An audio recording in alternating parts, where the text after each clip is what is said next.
After Huang shocked everyone by nearly crushing the neck of Emperor clan genius Yu Yu despite being heavily restrained with chains and shackles.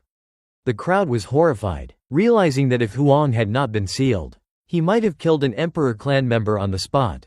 Wu Kun and Qing Kun openly mocked Yu Yu for nearly dying to a prisoner, humiliating him even further. Furious, Yu Yu, Wu Kun, Qing Kun, and Yi Ziming attempted to search Huang's primordial spirit to uncover the secrets that had attracted so much attention from the higher authorities. However, a supreme being warned them that numerous restrictions had been placed on Huang's soul, and any attempt to inspect it would trigger his self-destruction, forcing them to abandon the idea. Huang calmly remarked that no one was willing to truly fight him, prompting the supreme being to announce that he would be sent to War God Academy as a fighter, whose role was to sharpen other geniuses through battle. The announcement immediately caused a sensation. War God Academy was one of the 10 greatest academies of the Foreign Realm. Built upon the remains of the fallen undying King Luo Mo, countless powerful cultivators had graduated from there, though only a select few ever earned the title of War God. Every year, only 1,000 students were allowed to remain after fierce selection battles, with newcomers constantly challenging existing students for their places. This year attracted even more attention because several Emperor clan prodigies, including Yu Yu, Qing Kun, Wu Kun, Yi Ziming, and Mo Xian, all decided to enter the academy specifically because Huang would be there as a fighter. The academy was located deep within a mysterious mountain range resembling countless sleeping true dragons, filled with dangerous black mist, auspicious purple energy, and blood-red divine light. Although the core ancestral land had long been moved away by Luo Mo's descendants, it remained an extraordinary sacred place. Huang himself did not qualify as one of the academy's 1,000 students. Instead, he was brought there early as a prisoner and confined inside a dark prison. Inside, Huang discovered hundreds of chained prisoners similar to himself. Among them were many descendants of the 9 heavens and 10 earths, along with criminals from the Foreign Realm. When Huang spoke the language of the 9 heavens, an elderly barbaric ox revealed that his own ancestors had once been captured from the 9 heavens and forced into slavery by a king clan. Huang was deeply shaken to find dozens of human descendants from his homeland living there. Yet they had become completely numb and hopeless after generations of suffering.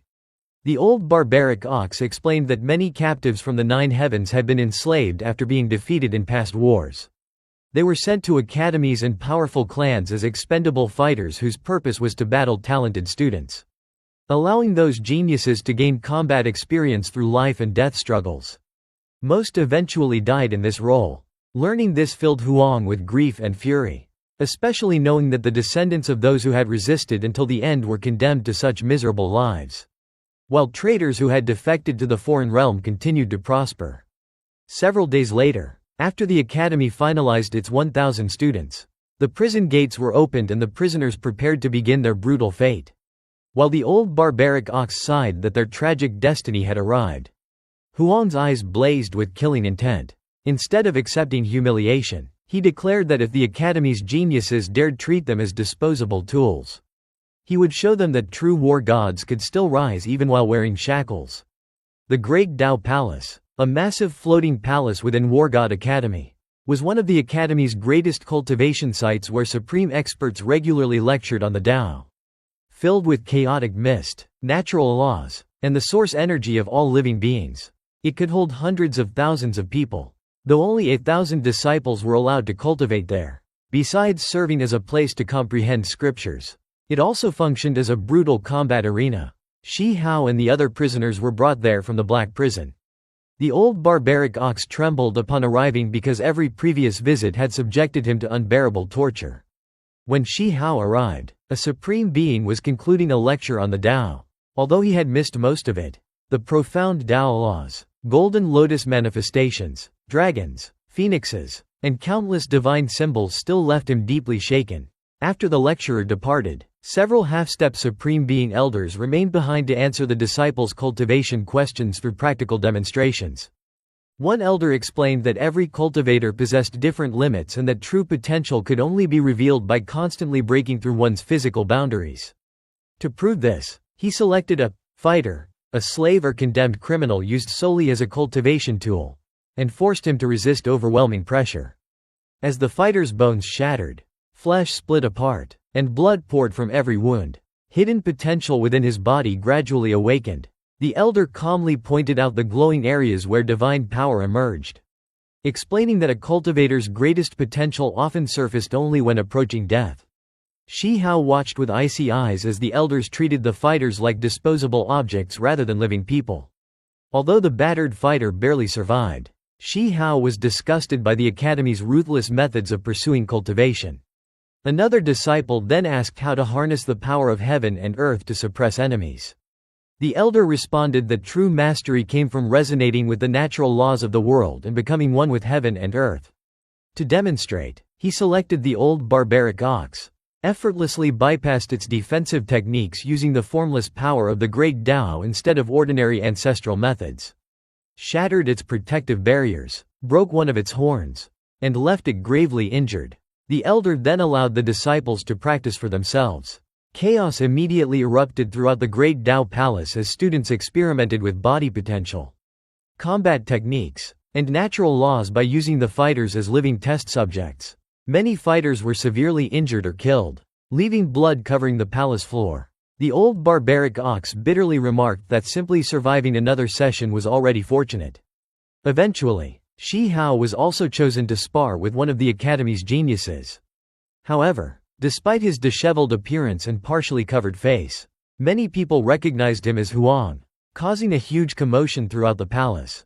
The selected disciple hesitated to fight him, fearing certain defeat, but the elders assured everyone that Shi Hao was restrained by Supreme Being forged shackles that greatly limited his strength.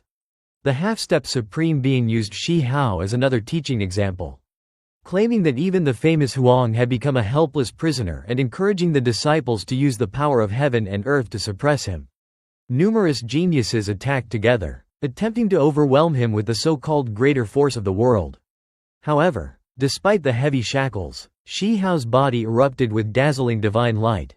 Furious after witnessing the cruel treatment of the fighters, he broke through the incoming suppression with overwhelming strength. One after another, the attackers were blasted away as the supposed power of heaven and earth was torn apart by his raw might.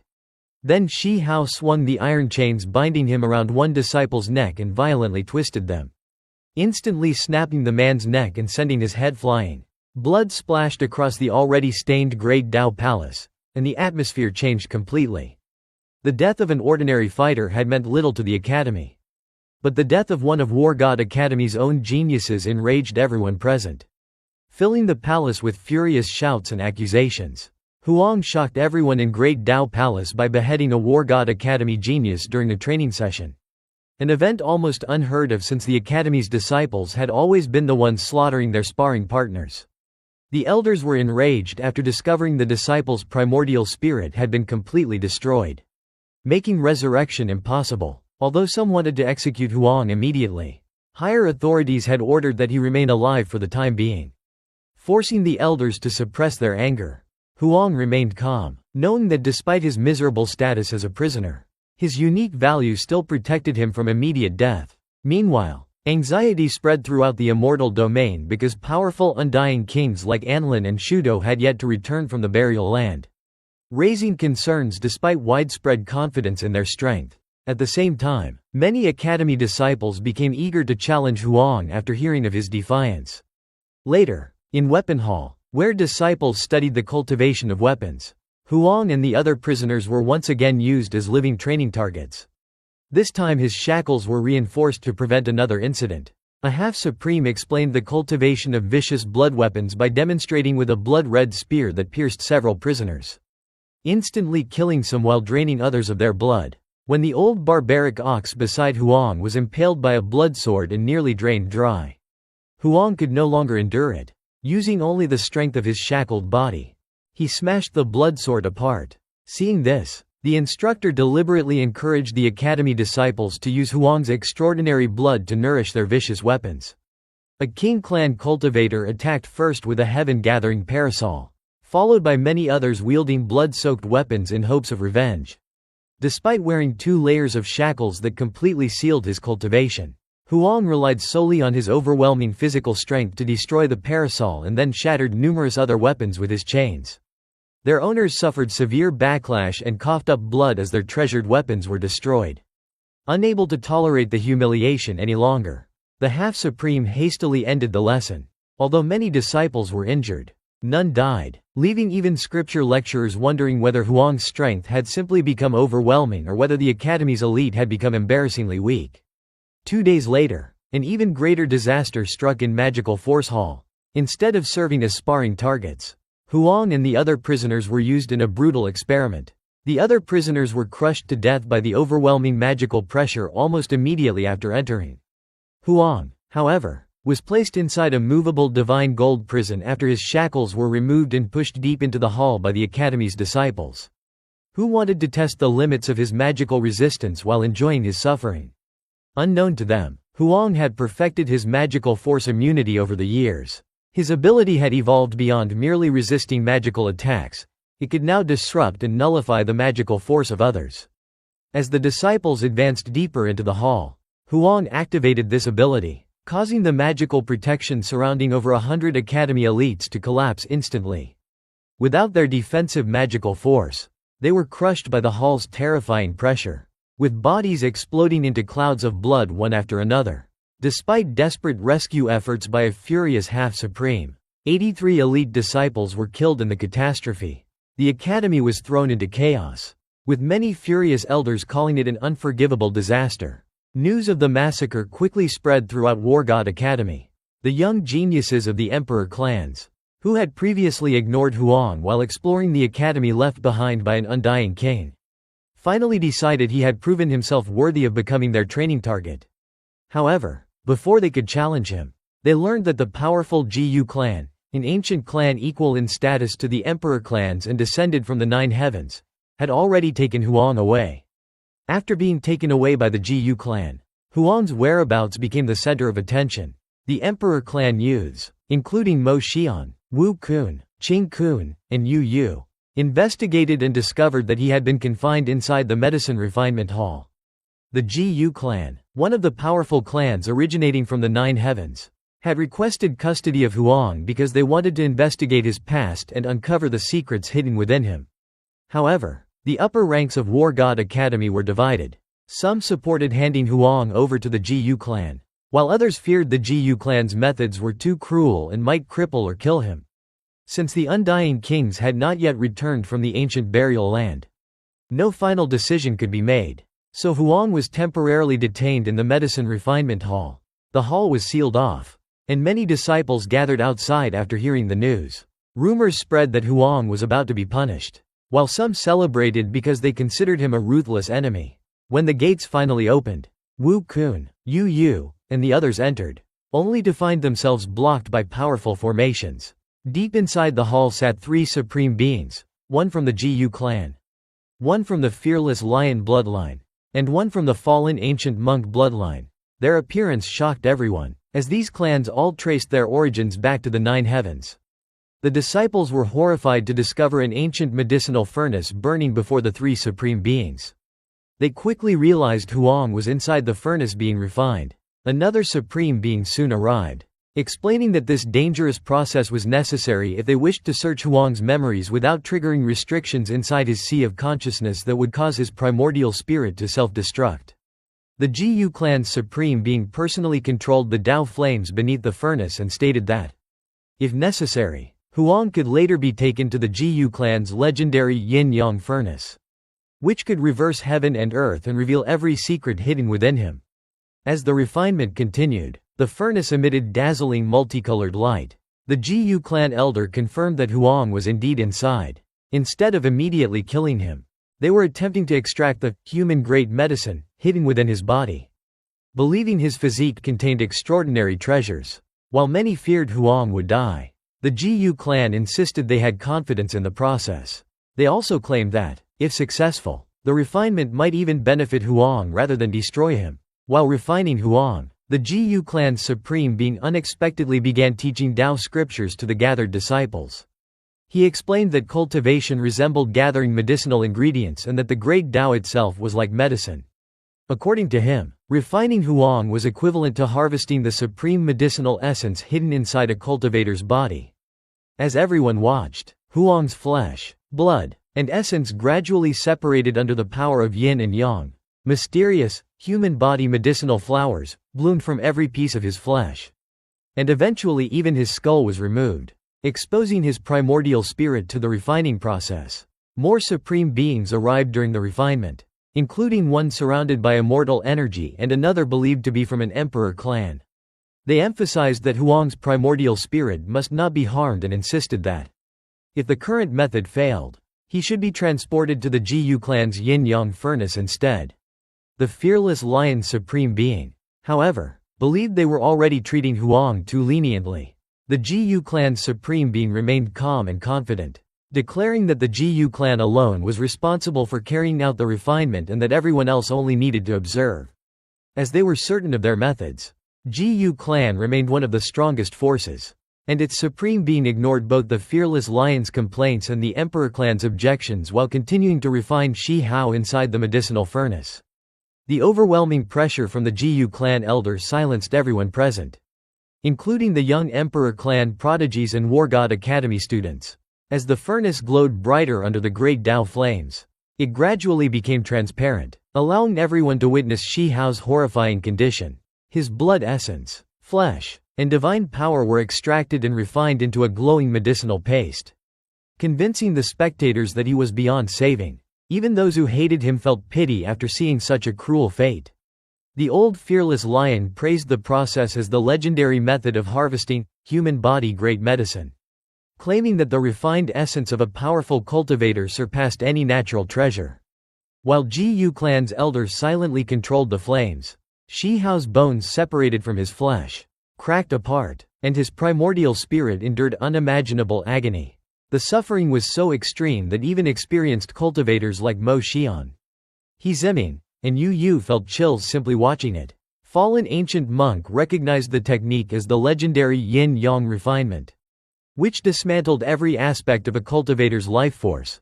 As Shi Hao's bones shattered into countless fragments, fragrant medicinal energy filled the furnace, proving that his cultivation, divine power, and natural laws were being extracted into an incredibly valuable medicinal treasure. Even Jiyu clan's supreme being admitted Shi Hao possessed extraordinary spiritual power, making him an exceptionally valuable, human body great medicine. Some cruel members of the foreign clans even desired to consume the refined medicine themselves. However, an emperor clan supreme being questioned whether crippling Shi Hao before the immortal kings returned was too excessive.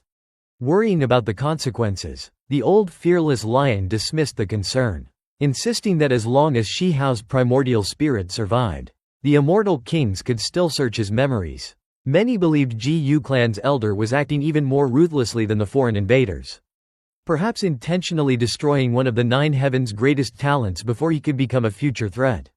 Shi Hao himself silently cursed these traitors, believing they were even more hateful than true enemies. While enduring unbearable pain, he sensed mysterious power probing his primordial spirit, attempting to break through the powerful seals protecting his memories. Fallen ancient monk explained that these seals were extraordinarily difficult to remove, as even stronger experts risked destroying Shi Hao completely if they forced their way in.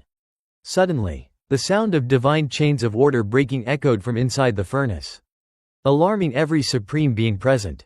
They realized Shi Hao's cultivation laws and Tao foundations were collapsing. Although Jiyu clan's elder pretended to regret that Shi Hao had failed to undergo a miraculous transformation, everyone understood it was merely an excuse. Since he had deliberately torn apart Shi Hao's cultivation, Shi Hao could clearly feel the cultivation system and Tao power he had built within the nine heavens being violently ripped away and destroyed.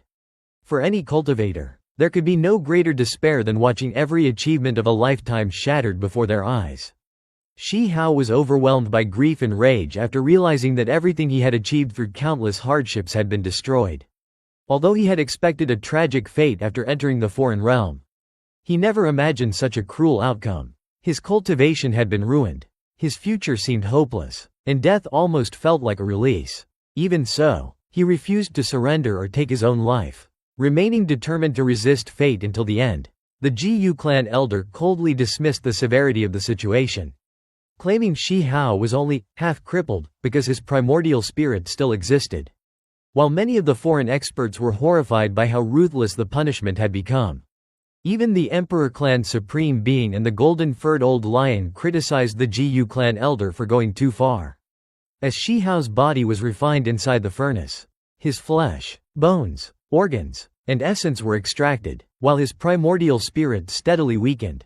The fallen ancient monk warned that the restrictions hidden within Shi Hao's soul were about to activate, which would cause his body and spirit to explode instantly. Instead of breaking down, Shi Hao calmed himself, accepted the pain, and resolved to experience every bit of suffering with an unshakable Dao heart. His extraordinary will shocked everyone watching, as they realized his incredible determination was the true reason behind his unmatched strength and success. When Shi Hao's unstable primordial spirit nearly triggered the deadly restrictions, the old lion and the Emperor Clan Supreme Being urgently ordered the Ji clan elder to activate the furnace's yin-yang reversal power to prevent his immediate death. Although the reversal stopped the restrictions from exploding, the clash of yin and yang energies severely damaged Shi Hao's soul even further, leaving it so weak that it could disappear at any moment. The Emperor Clan Supreme Being angrily accused the Ji clan elder of deliberately destroying Shi Hao, while the elder insisted that Shi Hao was still alive and could still be preserved with careful handling. The foreign experts gradually realized the situation had become far more serious than expected. The Ji clan elder admitted that Shi Hao's original cultivation foundation had been completely destroyed because his body had first been refined under the incomplete natural laws of the 9 heavens before being refined again under the foreign realm's perfect laws. Restoring him would require enormous treasures to completely reconstruct his body and cultivation within the foreign world, a cost the Ji clan elder considered unnecessary. This explanation only increased everyone's anger, as they feared they would be unable to explain Shi Hao's condition to the undying kings.